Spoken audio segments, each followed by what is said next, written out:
Customer demands my personal cell number and blames me for him losing his job. Work as a claims adjuster for auto accidents. A customer filed a claim after hours, and I follow up with him first thing this morning. I have no info on the vehicle other than what he reported, and I inform him there is a possibility of it being a total loss. He immediately jumps down my throat and tells me he doesn't want his car to be a total loss, and he doesn't want me to have it moved to another location for an in-person inspection. I start to discuss an alternative with him when he starts cursing at me and berating me, constantly interrupting me, telling me to just pay the claim.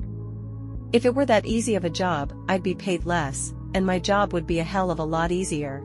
I explained that per his insurance agreement, we have to inspect the vehicle before I can make a payment for his claim, and we need to see if it is going to be a total loss or reparable. He continues to be an ass, so I inform him that I will disconnect the call and try talking to him again when he has regained his composure.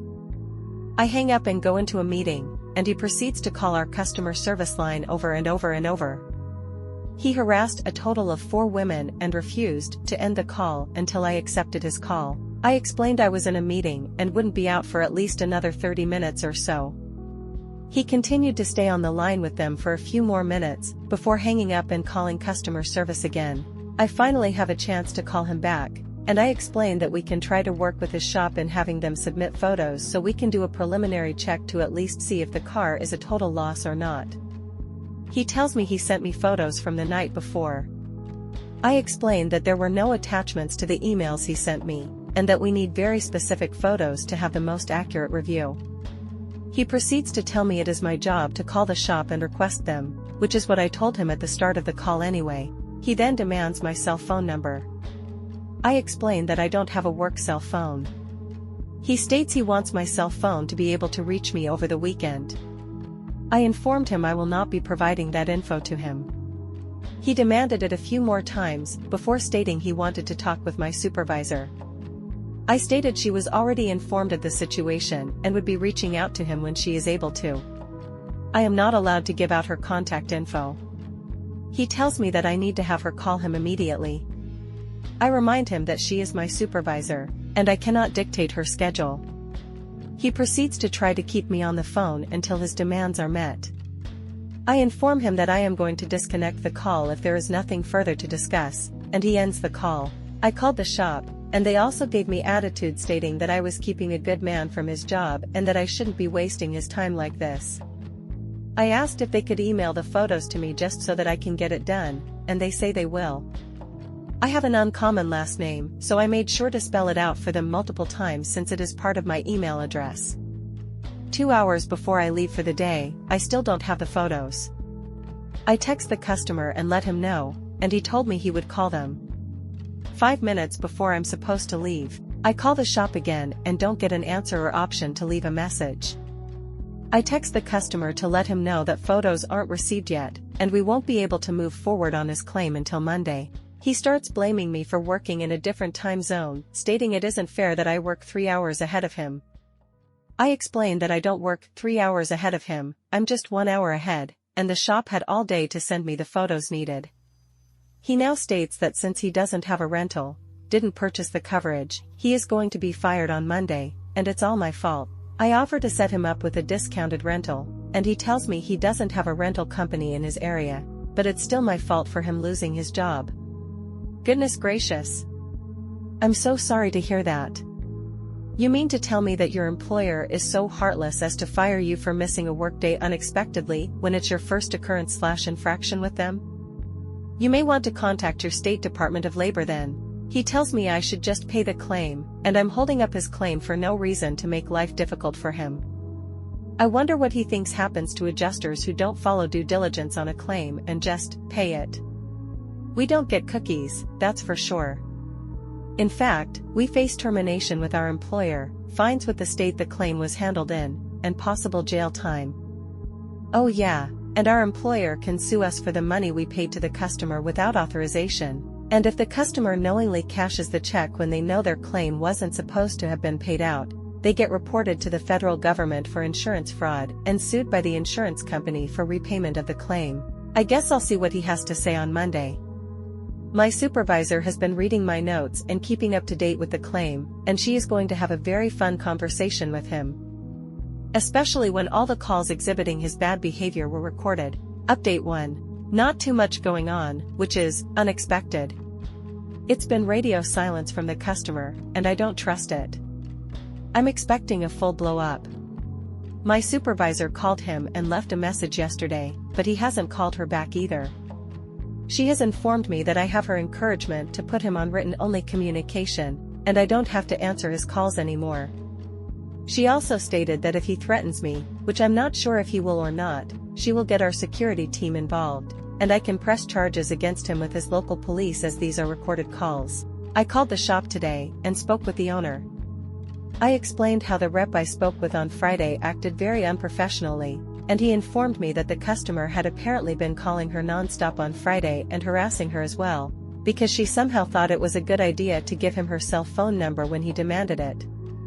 The owner is an old friend of the customer, you all called it, but he provided this info very freely and stated that after this repair, they aren't friends anymore, and he will blacklist him as the rep I spoke with is his niece. I got the photos, and there were several very thorough photos. It is pretty minor damage, and it is clear that he ran into something on the road. I can't give specifics, but it was a metal object that happened to be laying in the road that got wedged in the undercarriage. They had to pull really hard to get it unstuck, and the shop sent me a photo of a very warped item as well. Redditor Sluice also called that he has a huge custom item that was not on the policy. It's a bed cover for his truck, but there was no damage to it, and even if there was, we wouldn't cover it if he didn't have an endorsement for custom equipment. I ran this by SIU, Special Investigations Unit, and while they agreed that the customer was acting shady as hell, they don't have enough info to start an investigation, and they stated that since it is a single car accident, we would still be obligated to cover his repairs even if he was lying. There are several states where we can deny a claim if the customer lies about how the accident happened, but sadly, this is not one of those states. I've texted the customer to let him know I got the photos and that I was in contact with the shop, but he hasn't responded, and it's radio silence. Either he's really embarrassed about his actions, as he rightly should be, or he's a ticking time bomb that's going to explode near the end of the week, when I'm my busiest, just to tell me in detail how I made him lose his job. We shall see. This will probably be the last update, but if anything else happens, I'll be sure to let y'all know. I truly appreciate the support and collective WTF from everyone as it confirms I'm not just being crazy or sensitive. To the one poster who told me that it's my job to handle this sort of thing and I've been trained for it. 1. I have never been trained for this level of crazy, and I challenge you to find anyone short of an orderly at a psych ward to be trained for it. And 2. It is my job to get cars fixed, not to deal with harassment and bad behavior. Let this be a reminder to everyone to be kind to others, especially the disembodied voices on your phone providing a service to you. Update 2. As I expected, the quiet didn't last long, and the customer was indeed a ticking time bomb. The shop got me the info I needed to complete an estimate for repairs, and the owner explained that he expects he most likely will find additional damages that he will contact me for once he knows. He again apologized for his niece's behavior when I called the shop the first time and stated he is no longer friends with the customer. SIU did review the claim and stated that there wasn't enough evidence of fraud, so no dice. I texted the customer to see if he wanted me to issue payment to him or the shop directly. He immediately demanded I call him as he didn't agree to the estimate amount. A bit of info on how the auto claims process works for payment. 1. Insurance company creates an initial estimate based on what they can see of the damages. 2. Insurance pays an initial amount to get the ball rolling. 3. The shop and insurance stay in contact so that additional payment can be issued as needed through the process as the shop finds additional/internal damages that might not have been super apparent initially. Sounds simple enough, right? Not for customer.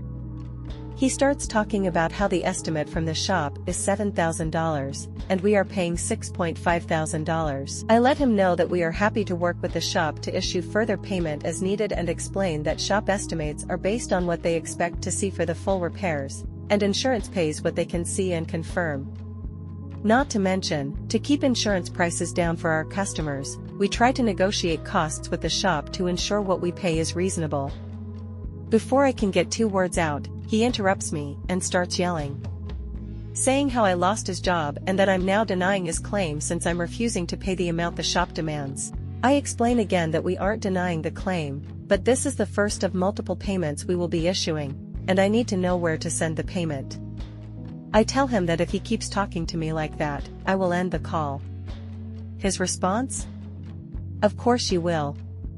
No self-awareness or apology. Acting like a toddler when he's nearly 40. I continue trying to explain, but he decides to keep talking over me and yelling at me. He starts to say shit about me as a person and my family, and I interrupt and state, "Do you want to finish that sentence for this recorded line, for who knows how many people to hear?" He stops, thinks, and then tells me that he hopes my husband says me and leaves me. I recently got married, and IT is in the process of changing my name in the system. So some of my systems show my new name and some show my maiden name. It causes a lot of confusion, and so I have to explain it a lot while waiting for the updates. I had to explain it to this customer as well, so he knew full well he was saying this to a newlywed. I'll admit, I kind of snapped a bit and left my tour guide Barbie voice behind real quick. I said, "Sir, during this entire claims process, your own attitude has gotten in the way of your repairs. The way you have acted to me, my coworkers, and the employees at the shop is absolutely deplorable, and you should be ashamed. You haven't said a kind word to me at all, and you've been a nightmare to work with. Now you say awful things about my personal life that I explained on Friday was absolutely none of your business when you demanded my cell phone number, and now you insult my husband whom you've never talked to and know nothing about. My husband is 10 times the man you will ever be while being nearly half your age, and he knows how to treat people with respect even if he is in a stressful or difficult situation. I feel awful for your wife if this is the type of man she has to deal with at home. At least my husband doesn't have to force me to have sex with him, but it's telling that is where your mind went to. Maybe you should mind your own home before you stick your nose in someone else's." He threw a few more expletives at me, but I ended the call because I just don't get paid enough. He again called my customer service team and made the poor woman cry. I took the call again and explained to him that he was now on written communication with me. He could call the customer service center, but I would never answer his calls again, and I will only respond to his emails or text messages. I then disconnected the line again. I thought that was the end of it, but turns out that he still had my supervisor's contact info from when she called on Monday, so he called her up. She called me after she finished on the phone with him, and she gave me a summary. He apparently told her that I accused him of SA to his wife after he questioned the estimate that I wrote. I don't write estimates, that's a whole other department. He was trying to find out next steps when I ended his call. She had listened to his prior calls, so she didn't believe it for a second. She put him on hold while she pulled the call and listened. She then tore him a new asshole for what he said to me. He tried to say that I was worse, but she cut him off and explained that I am one of the adjusters in my unit with the highest metrics from customer reviews. I've had my fair share of angry customers, and it takes a lot to make me snap, but she stated that his conduct had pushed me to the point of snapping, which she has never seen. She proceeded to tell him that she is enforcing my written contact only rule with him as she had previously encouraged I do that with him anyway, and she stated that if she hears one more call where he is harassing an employee, she will talk with her supervisor to press charges for harassment. Unfortunately, we can't fire him as a customer because he still pays us money, and the executives don't care how we are treated as long as we get more money. I'm hoping this spurs him to cancel his policy and become someone else's problem. I asked if there would be any disciplinary action against me for the call. She said, "Call? What call? I don't see any call. And I definitely wouldn't have been able to delete it if the call wasn't recorded." Basically covering my ass if the customer tries to escalate above her to her supervisor or something. I sent a copy of the estimate to the shop and gave them instructions on how they could request more payment from us, and the customer texted to tell me to send payment to them as well. After our call, he called the shop, and apparently they had a massive fight because the customer then texted me and said, "Send payment to me." The shop just pissed me off big time. So I sent the payment to him, with his lien holder included, so he has to mail the check to them to endorse and cash before they send him a new check, and of course it won't be overnight, but by standard USPS mail both ways. I got to close the claim, but I still don't think this is the last I'll be hearing from this guy. I'll provide more updates as they come, but thankfully I don't actually have to talk to him again. Thanks again for all the support on this. It's nice to know I'm not crazy or expected to be a doormat.